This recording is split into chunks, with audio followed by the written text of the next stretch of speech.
साथियों नमस्कार।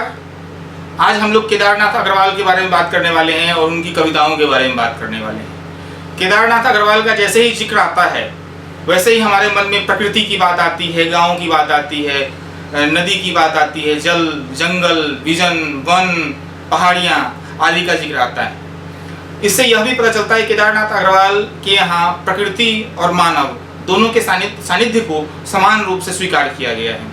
इसके लिए एक मैं उदाहरण दूंगा। उनकी एक कविता है, आज नदी बिल्कुल उदास थी, सोई थी अपने पानी पर, उसके दर्पण पर बादल का वस्त्र पड़ा था, मैंने उसको नहीं जगाया, दबे पांव घर वापस आया। यानी केदारनाथ अग्रवाल सोए हुए नदी को भी नहीं जगाते हैं और जैसे कोई मनुष्य सोया होता है तो दबे पांव लोग लौट जाता है, वैसे ही कवि कहते हैं कि मैंने नदी को परेशान नहीं किया, सोया देखकर दबे पांव वापस आ गया। इसी तरीके से प्रकृति के बारे में, पेड़ों के बारे में कवि का यह मानना है कि वह मानव के अग्रज हैं। छोटी सी कविता है। पेड़ नहीं पृथ्वी के वंशज हैं, पेड़ नहीं पृथ्वी के वंशज हैं, फूल लिए फल लिए मानव के अग्रज हैं। अग्रज का अर्थ होता है बड़ा भाई या पहले जन्म लेने वाला। अग्र मतलब पहले, अज़्वा मतलब जन्मना, पहले जो जन्म लेता है वह बड़ा है। तो इस तरह से आप इनकी और कविताएं, एक बहुत प्रसिद्ध कविता है चंद्र गहना से लौटती बेर, उसमें कवि कहते हैं कि दूर व्यापारिक नगर से प्रेम की प्रिय भूमि उपजाऊ अधिक है। प्रेम की प्रिय भूमि गांव को कहा गया है और व्यापारिक नगर यानी कि महानगर हो गया। आज कोरोना के काल में आप देख सकते हैं उनकी पंक्तियां कितनी प्रासंगिक हैं। जब महानगर ने लोगों को ठुकराया तो लाखों लोग पलायन करके कहाँ जाते हैं? गांव में जाते हैं। और गांव में अपनों के बीच जो स्नेह और जो प्रेम, जो आश्रय और जो आसरा मिलता है वह शहर में नहीं मिलता। गांव की एक खासियत है कि गांव शहर से आने वाले लोगों का स्वागत करती है, लेकिन शहर कभी भी गांव से आने वालों का स्वागत नहीं करता। इन्हीं सब चीज़ों को लेकर के केदारनाथ कविता की उलझती है, फिर सुलझती है, फिर इसी तरह से आगे बढ़ती चलती है। तो आज मैं जिस कविता को मूल रूप से सुनाने वाला हूँ उसका शीर्षक है वह चिड़ियाँ जो। बड़ी प्यारी कविता है, छोटी सी कविता है, 3 पैराग्राफ की है। सुनिए, पहले इसका वाचन करते हैं, फिर इसका मैं गायन करके आपको सुनाऊंगा। वह चिड़ियां जो चोंच मारकर दूध भरे जुंडी के दाने रुचि से रस से खा लेती है, वह छोटी संतोषी चिड़ियां नीले पंखों वाली मैं हूं, मुझे अन्न से बहुत प्यार है। वह चिड़ियां जो कंठ खोलकर बूढ़े वन बाबा की खातिर रस उड़ेल कर गा लेती है, वह छोटी मुंहबोली चिड़िया नीले पंखों वाली मैं हूं, मुझे विजन से बहुत प्यार है। वह चिड़िया जो चोंच मारकर चढ़ी नदी का दिल टटोल कर जल का मोती ले जाती है, वह छोटी गर्वीली चिड़िया नीले पंखों वाली मैं हूं, मुझे नदी से बहुत प्यार है। तो ये कविता का वाचन हो गया। अब कविता का गायन करते हैं। कविता की एक खूबसूरती है, इसे आप बोल भी सकते हैं यानी वाचन कर सकते हैं और गा भी सकते हैं, इसका गायन कर सकते हैं। गीत के साथ ऐसा नहीं है, गीत को आप बोल नहीं सकते, गीत को सिर्फ गाना ही पड़ेगा आपको। तो चलिए कविता के इसी गुण को, खासियत को भुनाते हुए एक बार इसको गा भी लिया जाए।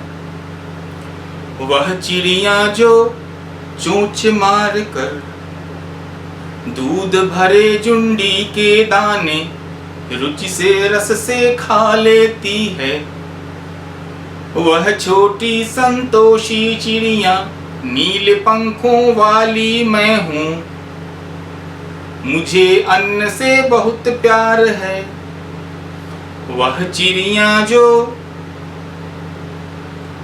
कंठ खोल कर बूढ़े वन बाबा की खातिर रस उड़ेल कर गा लेती है, वह छोटी मुंह बोली चिड़िया, नीले पंखों वाली मैं हूँ, मुझे विजन से बहुत प्यार है।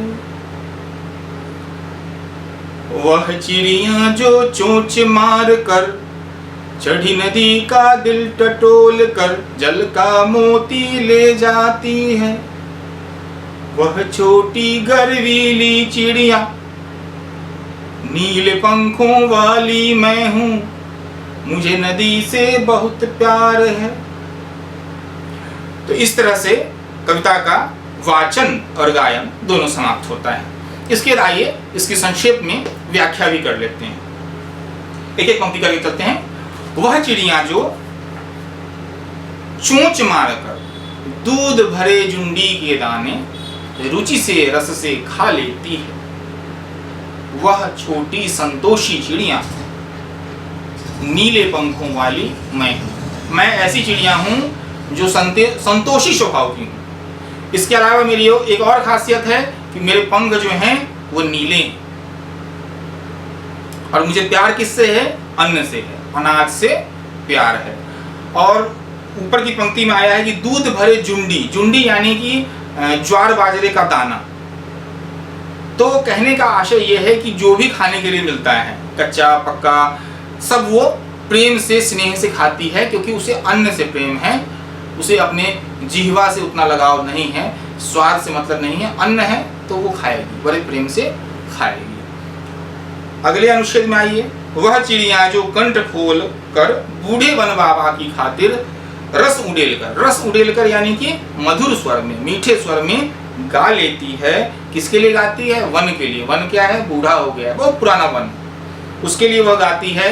तो इस पंक्ति के माध्यम से कवि यह भी संदेश देने का प्रयास करते हैं, जिस तरह से चिड़िया वन का साथ नहीं छोड़ती बूढ़े होने के बाद भी, वैसे ही हमें भी अपने परिवार में बूढ़े लोगों का साथ नहीं छोड़ना चाहिए, उसे उतना ही स्नेह देना चाहिए। और चिड़िया कैसी है? मुंह बोली है। वह चिड़िया कैसी है?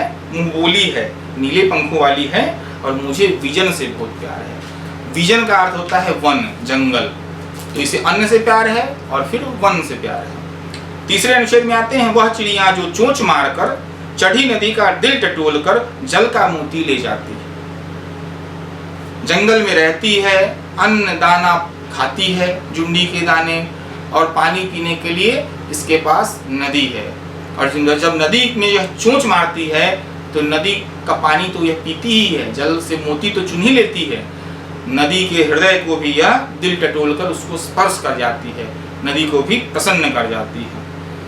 और चिड़िया, फिर वही बात, चिड़िया नीले पंखों वाली है और उसे नदी से भी उसी तरह प्यार है, क्योंकि नदी से उसे पीने के लिए पानी मिलता है। यह प्रकृति पर निर्भर है और कुल मिलाकर चिड़िया प्रकृति से बहुत प्रेम करती है। और एक और अंतिम खासियत कि चूंकि यह आत्मनिर्भर है, स्वाभिमानी है, इसलिए इसे अपने आप पे गर्व है। यह प्रकृति से ही अन्न जल ग्रहण करती है, किसी मानव पर निर्भर नहीं है, किसी दूसरे प्राणी पर निर्भर नहीं है। इसकी आत्मनिर्भरता इसको गर्वीली बनाती है, अभिमानी बनाती है, स्वाभिमानी बनाती है। इसी तरह हर इंसान को भी आत्मनिर्भर होना चाहिए, अपने पैरों पर खड़े होना चाहिए और अपने ऊपर गर्व रखना चाहिए। इस तरह से कविता की यहाँ पे जो संक्षिप्त व्याख्या थी वह भी समाप्त होती है। इसके बाद जो प्रश्नोत्तर वाला खंड है, मुझे उम्मीद है कि आप लोग आसानी से कर लेंगे। हाँ, अगर परेशानी आती है तो कमेंट करके आप बताइए, कविता कैसी लगी वह भी कमेंट करके बताइए। इसके अलावा और कोई डाउट है विषय संबंधित तो उसे भी लेकर के आइए, उसको भी हम समाधान करेंगे, उसे आप तक हम कमेंट के माध्यम से पहुंचाने का प्रयास करेंगे। अगर आप इस चैनल पर नए हैं तो चैनल को सब्सक्राइब कर लीजिए, और पुराने हैं तो चैनल को लाइक करिए, कमेंट करिए और अपने साथियों के साथ, ज़रूरतमंद लोगों के साथ शेयर करिए। फिर मिलते हैं अगले वीडियो में, तब तक के लिए नमस्कार।